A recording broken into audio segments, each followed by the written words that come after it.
Howdy folks, it's Meandering Mike in the Man Cave of Madness. It's middle of the evening and we have a unboxing, unenveloping of delivery from Compass Games. I know what this is. It's my subscription to Paper Wars. So let's pull this guy out here and reveal what we have. The Paper Wars number 102. You can see it up there in the corner. The game is Santiago Campaign 1898. If I remember right, it's by designer Javier Romero. It does not say that on the cover. Here's the upcoming issues. Let's see if it, make sure, are the rules there? All right, there they start. So after page 28, they have page 1 of the rules, and then I usually check and find 8 pages of rules. There, so 29. So you can remove that easily. You can bend up the staples and pull it out gently and put the staples back. Some people just yank them out. Some people leave them in the magazine. It all depends on if you keep your games and magazines together, if you separate them, how you choose to store them, etc. So it's nice that there's a full color depiction of what's on the counter manifest there. That looks nice. We'll see how those counters look in reality. We got a nice train effects chart there, depicting what they look like, what the name is, and what the movement cost is. May not attack +1 because does it depict on here the combat effects? See, that bothers me. I'm assuming there are combat effects of terrain. It should be on the same chart. No reason for it not to be. See, here's defensive fire table. Die roll modifiers when units fire from a hill against the unit stack or non-hill. Bothers me. Why is this not listed over here? There's plenty of room here. This chart could have been easily widened a little bit or whatnot. This sequence, there's a nice interior margin, a gutter there that this all could have been moved over a little bit, whatever. So no excuse, folks. Don't do that. Train effects chart. The picture, symbol, the name, the movement cost, and the combat effects. One chart. Thank you very much, please. So who do we blame? Do we blame the designer? Do we blame the publisher / magazine editor? You decide. Who knows? Often the designer has the option to fully lay out the rules as they want, and very often they don't. They just supply the text, and the publisher / editor does that. So let's do a quickie finish looking at the rules. There's the contents. It is always good when they early on talk about how to win. Victory conditions and such. Combat movement, historic events. Logistics and yellow fever. Yeah, anytime those have an important effect on the battlefield and fighting certain areas, it should be included. Withdrawal tables, surrender tables, stacking. Wow, counter density is high. 6 units per hex. Interesting, all right. Combat. There's the yellow fever table. All right. So the rules are pretty short there. These are all charts. Defensive fire, shock, combat table. That's interesting. Defensive fire. table. No offensive fire table. Shock, obviously that's melee. When you get up close, you charge in, you assault. Defensive fire. Well, we'll have to see. That's very odd to me that you'd have defensive fire and not offensive fire. We will indeed see. All right, so let's look at the other components. I'm not going to look at the rest of the magazine. This is a unboxing / unenveloping of the game. Just the game. The game and only the game.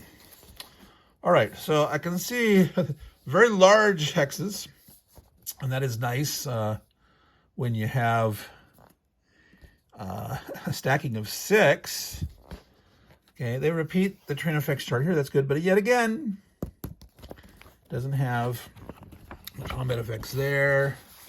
It is down here, shock, same thing. So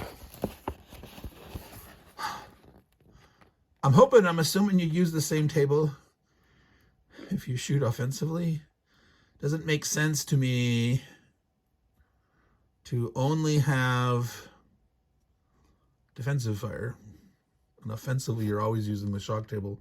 Maybe that's how they're working it, but that just seems odd to me. Anyway, let's open this puppy up more. Oh, there is the, you see that up there, compass rose. So they do have a compass rose. It's very small to see. North is off that way. I'm going to zoom out. There we go.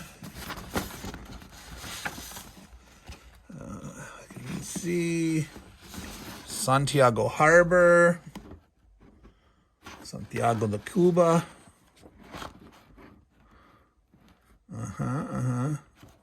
Lomas de San Juan, Kettle Hill. Santa Ana is up there. Cobre. Sevilla. Sabone. All right, so yeah, not much on that far leaf there. So turn track, there's 15 turns. Daily turns down there. All right, they do include the sequence of play there. That's nice, they can fit it in. All right, so relatively simple looking map. All right. Let's look at the counters. All right. Now I can already see that these are, they're in not shrink wrap, they're in an envelope. And counters have already come out. They're still in their strip. Let's see if I can. There they are. Push them back in. All right. So this is the back side of the counters. See, it gets a little bit bent. It just was shipped in a, paper envelope for very cheap. They only spent $1.49 postage there. Magazine publishers, please send things in a little better protection. I mean, when the list price of the magazine on the thing, magazine plus game, is listed as $47.95. Now, we didn't spend anywhere near that amount for when you do your subscription. It is quite discounted, but wow, only spending $1.50 for shipping when you could protect these a little bit better. Not much money. You can see the creasing that's happened here on this counter sheet. So that's just my 2, 3, 5 cents, whatever. All right, let's look at the front. Make sure we get not too much glare on here. I'm not going to take them out of this sleeve right now because they're going to go all over. I do not like punching counters ahead of time. I like to punch counters, right before I play the game, or only punch what I need. A game like this, I would punch it all because it's not that big, right? But bigger games that have many multiple counter sheets, I will just, I'm going to play the first scenario, let me figure out what I need, figure out the markers, whatever, punch those out, and just do that. All right, so we have silhouettes for some of these guys. Wait, not those. Those are not. Those are not RPKs. These bottom counters are not for this game. They're bonus counters. There's what looks like was supposed to be maybe some. It turned into a bunch of squares. Here you can see that. There probably was supposed to be a description of what, and maybe they put it in a wrong font or something. It makes me think of a barcode. It's not. They're all squares. So often in software, when a font or a character, like I can't print that in the current character set, it just replaces it with a box, like a hollow box. And I think that's what happened. This is probably telling us what game these are for, but we don't know. So somewhere in that magazine it'll tell us. Cuba. The Cuba is the greens, light greens. Spain. The U.S. U.S. Navy, the Samson Squadron. So I'm assuming they're going to be able to do some kind of fire support mission. Assuming those flags are some kind of control markers. Disruption effect. We saw those on the combat chart. Assuming it stands for disruption. We're dissing you. Disrespecting you, man. Game turn marker. All right, so, wow, some of these, that's a nice defensive. Holy moly. Is this right? See, this U.S. guy, that's a regiment, 252. This is a battalion, a 373. I call bullshit. Did they make a mistake? Did they get those backwards? You're trying to tell me this U.S. regiment is that much weaker than this Spanish battalion? Across the board, look at these. All these 373s, 363s. Now, cavalry-wise, Spanish regiment, American regiment. And again, is this classic movement defense, or attack defense movement, or is one of these a morale factor? Maybe if it's a morale factor, I could see, big 7. These guys maybe have high morale, but still, point-wise, yeah. What are these factors? I could go look it up, but I'm not going to at the moment. I'm having more fun grousing about what does these mean? Okay, so that's like a machine gun symbol, right? The single arrow. I do not recognize the unit size designation on the top. It's a single one, but encased in square. Like here we have, we've got platoons and companies and can't remember what is that? Is that for artillery? That's a battery or something. But yeah, what is that? I don't know. We'll have to find out. More of those. Those look like hex numbers, probably setup numbers, I guess, on some of these. They have something on the back. Some of these have steps. Some of these don't. All right, that's going to be interesting to figure out. Whoa, look at that. There it goes.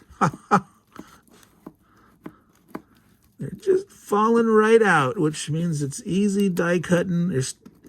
But, dang, it's like, can you make them just a little less falling out? All right, that'll be interesting to see. There's Roosevelt. Fora del Rey. That's got to be the movement allowance, the last thing right there. Leaders need to move around. They probably have a higher rating. So why would the American cavalry move so slow? I don't know. We will find out, folks. So So this is one of the games that I've got on my list of 10 games to play for 2023 for the War Room. The War Room weekly stream that a whole bunch of, a lot of people are participating this year. And one of the requirements was to have a game that when you committed to your list had not come out yet. And so this was my choice because I knew it was going to ship in January.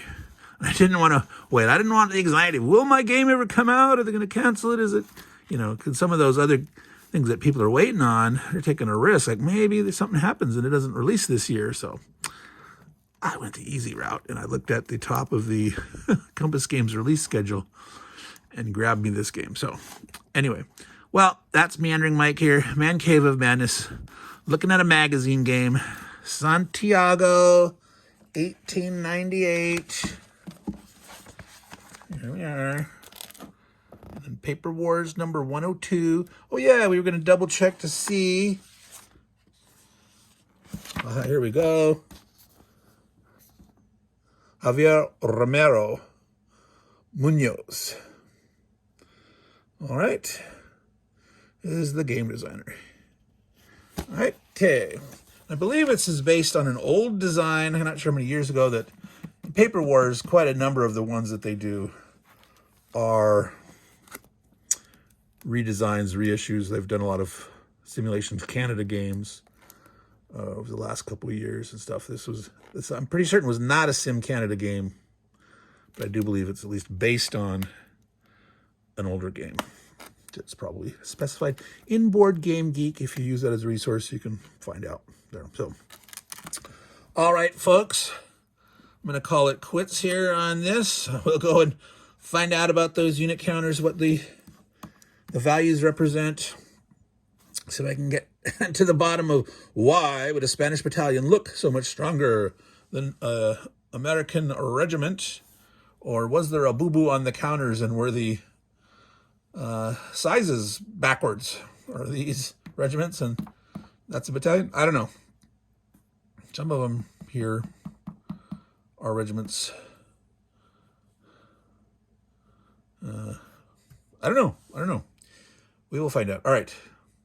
Signing off, all you folks. Take care and ciao.